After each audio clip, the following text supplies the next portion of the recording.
here, I think, in Forest Ridge. Right, and you know, right now, we all of our grade level classrooms are within the building, so the portables are used for, you know, band and strings and for GT and those. And pulling out, and I Correct. guess my question is there a way to put some connection from the entrances and the exits so that the children are at least protected from the elements? I mean, to go, you know, You mean get pulled out. a sheltered walkway? We can, but they make us sprinkle those now, even if they're made out of metal. So it becomes pretty expensive to run water lines outside, you know, in an exterior space. But the new fire code requires us to sprinkle those sheltered walkways. So we got away from that as soon as they made that requirement of us. So, you know, it's unfortunate that the kids brave the Cold. and the rain and, Yeah. you know, grab all that type of stuff. And Yeah. It definitely. You know, when you consider, and they're not, that's actually a temporary use here at this school, because you consider the state expects capital projects to last 40 years before they'll fund a replacement. You know, we are expected to work with our capital facilities over a fairly long period of time, but we installed these portables in our anticipation of the new projects that are coming, including elementary school 42. And there's another elementary school in the capital budget that's slated for the southeast region, further on down. We're running tight on time, so I'm going to quickly address a couple more questions. I don't want to run too much and Yeah. take up your PTA meeting. And certainly Joel and I will stay after for a few minutes to address any other questions, but I want to be respectful of everyone's time. How close are we to knowing where school 43 is I going was to gonna be? say, it's right? Yeah, we don't have a site for 43 if it is the southeastern elementary school. If school 43 gets built in downtown Columbia, the board, we made a recommendation to use the Faulkner Ridge Center site for that elementary school site. So it just depends on which school comes first, and that's kind of up for so where would debate. the south, whether it's 43 or 44? Yeah, the planning board tells us we should build it in downtown Columbia first. That was their opinion. I mean, in our last capital budget, we said it was the southeastern region, and we're just going to keep testing our projections and we'll just decide. But we would have to acquire a site for a school down here at this point. And there's money in the budget, and they just, Yes. Actually, I have two questions, but I have one. I have a third grader, and she has experienced 2 lockdowns in this area that were related to criminal activity. There have been recent discussions of a homeless shelter being built in the general area. We've got tons and lots of new communities being built in this area.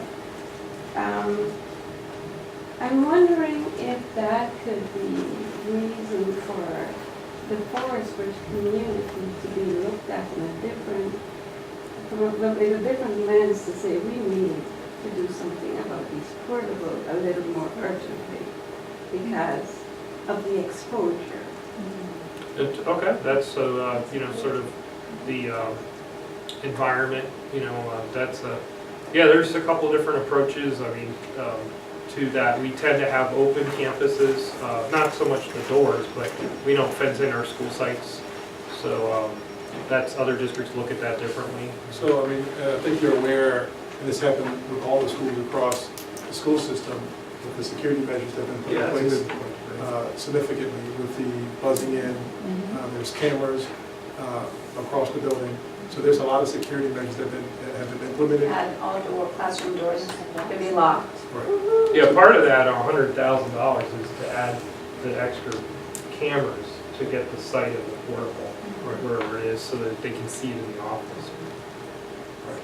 And so that security has been a big initiative and a big priority, top priority for our superintendent. It was one of the first things she did when she came aboard, was to make sure that we had, making sure that our schools are as safe as possible. This year we've seen we're using the lobby guard sign-in program. Yeah. As another added measure. So we will continue to make sure we revisit our security procedures, and we will do everything as possible to make sure that our buildings continue to be safe. So that's something, certainly your information that you're sharing is something we would take back and discuss further, but it's something that we consistently review. I Yes. just want to piggyback on what she was saying about the security. My child is in band, and I know since she had to take her saxophone, it only happened once, but it concerned me that since she was running late, I dropped her off. By the time she got outside to drop her instrument off, she was locked out. Standing outside like, okay.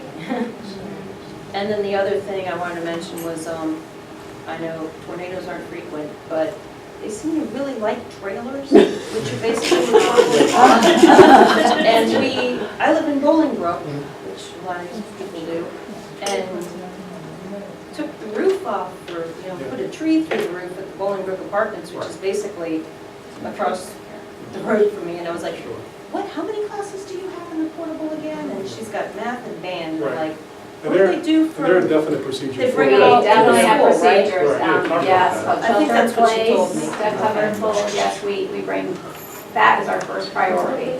Yeah. When we have anything on the radar, we bring everybody in, and We're not in that head. Yeah. yeah, that's, we bring everybody in. Yeah, my That boss works. made me move into a trailer.